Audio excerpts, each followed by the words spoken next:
Hi, everyone. Harry here to talk about the announcement that Jack Smith will be stepping down as special counsel, and his staff also will disband and go their separate ways before Donald Trump takes office. All right. The first point to note is this is no surprise, not remotely a surprise. There really is no world in which Jack Smith was going to stick around after January 20th.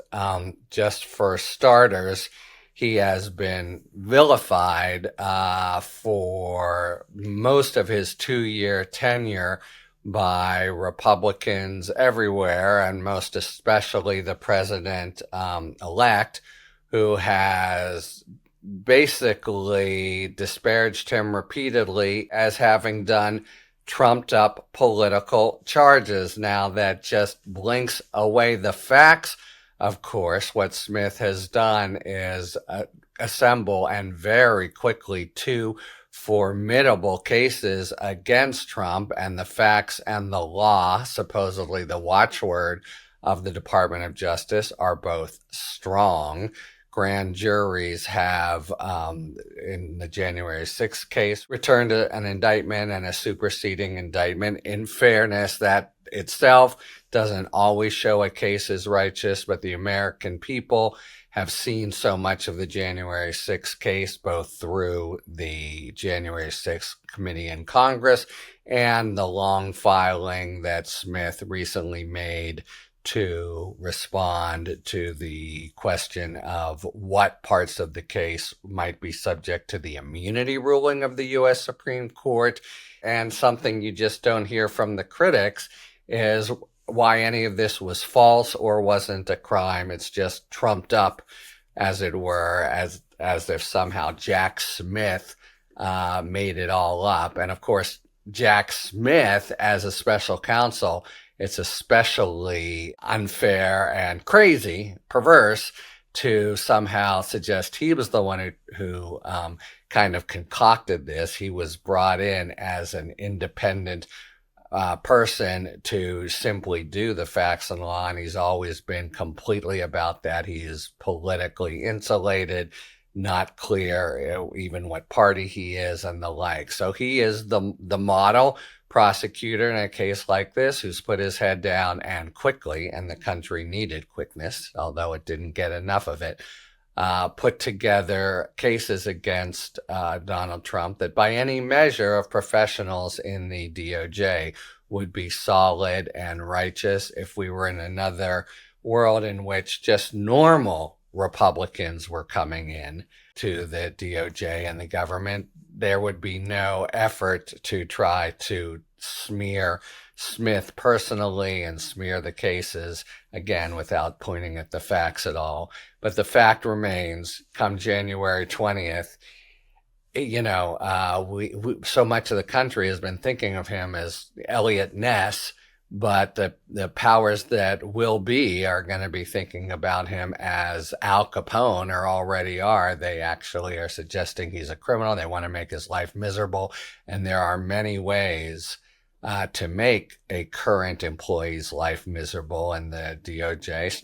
Just starting with what would clearly be an ice cold chill in the department anytime he walked down the hall. So this was not a hospitable climb for him remotely, nor could the case be advanced even an inch once there are officials in the department replacing Merrick Garland and Lisa Monaco who could just order him, A, shut it down, and B, here's your new assignment, asset forfeiture in Kazakhstan or whatever. There are just many ways to really plague the professional life of someone who's in disfavor, and there couldn't be a employee at the DOJ, a career employee as he is, more in disfavor than Smith. So Smith obviously was planning to go from the time of the election. So in that sense, the announcement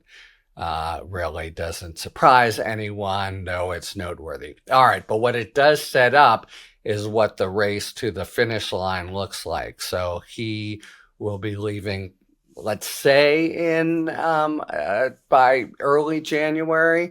And the big question is whether he will file a report.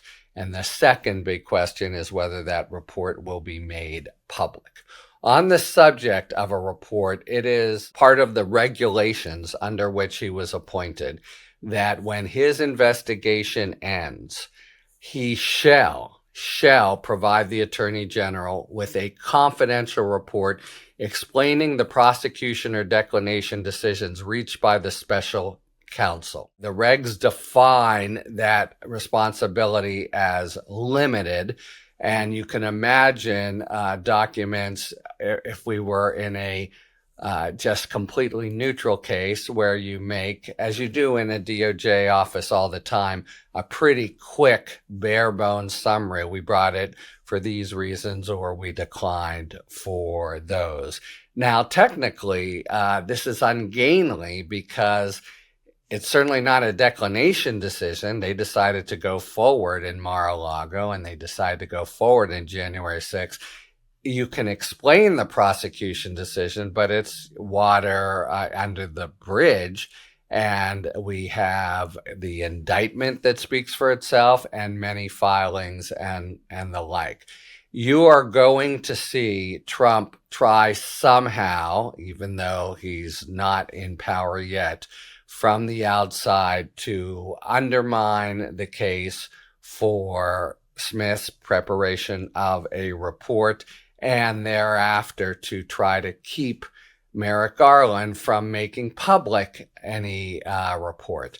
On the latter, he's in not very strong footing because we have other reports, and most particularly when Robert Hur decided not to make a referral for or not to bring a prosecution of Joe Biden for what were always sort of silly charges that he somehow had intentionally flouted the rules for documents, the thing that Trump did very clearly.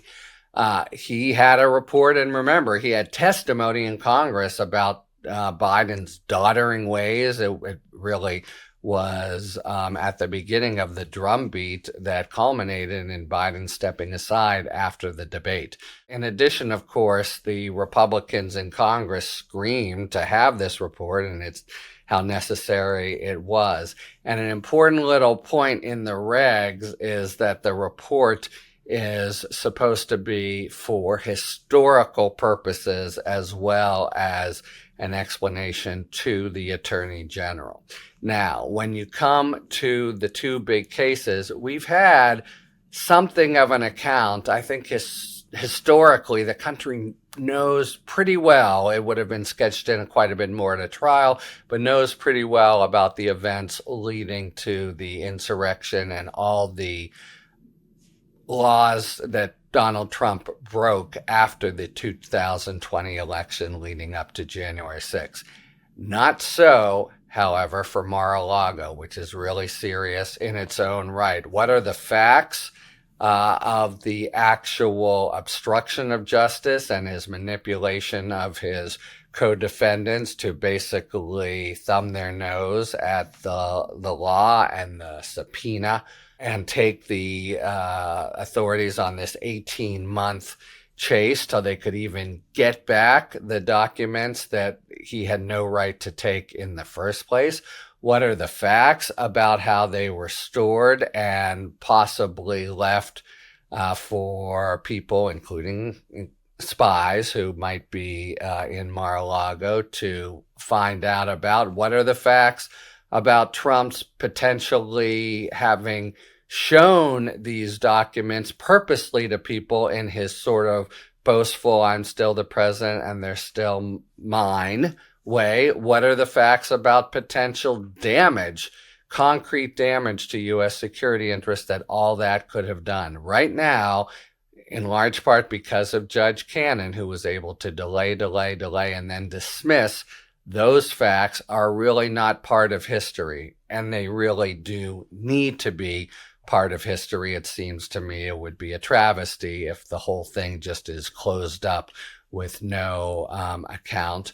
So that, I think, is the most important decision ahead of Smith. Will he do a report encompassing the Mar-a-Lago case, and will it be full-bodied? Will it lay out all the evidence that makes this in some semblance informs the American public, as the American public has been informed about the January 6th case?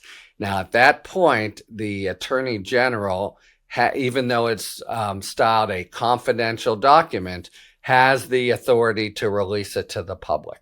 And Merrick Garland has suggested repeatedly he would release it to the public. In any event, once a document like that is prepared, it has a way of getting out.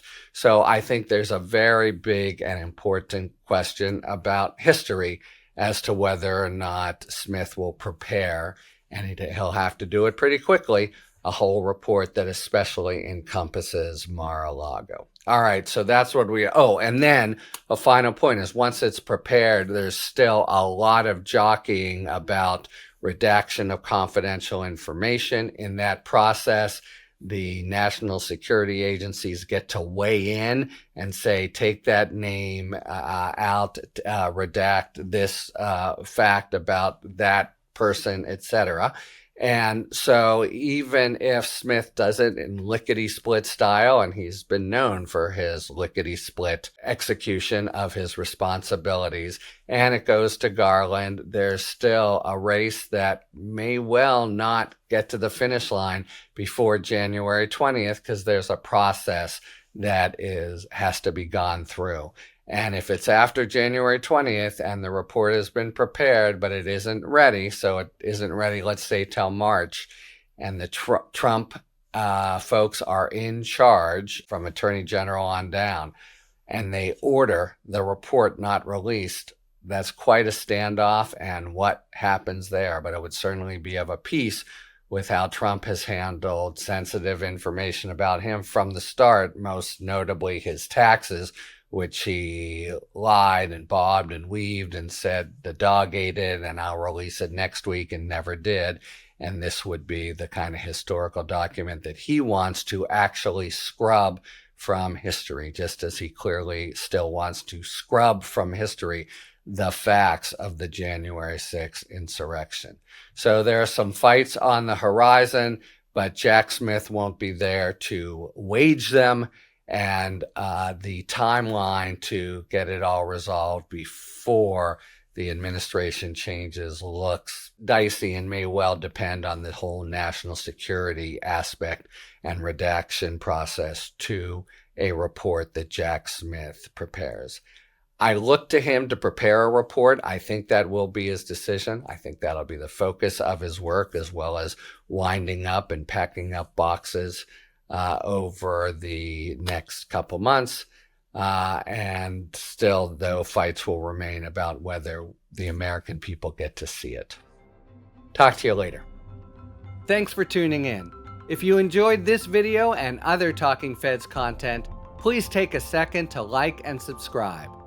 Talk to you later.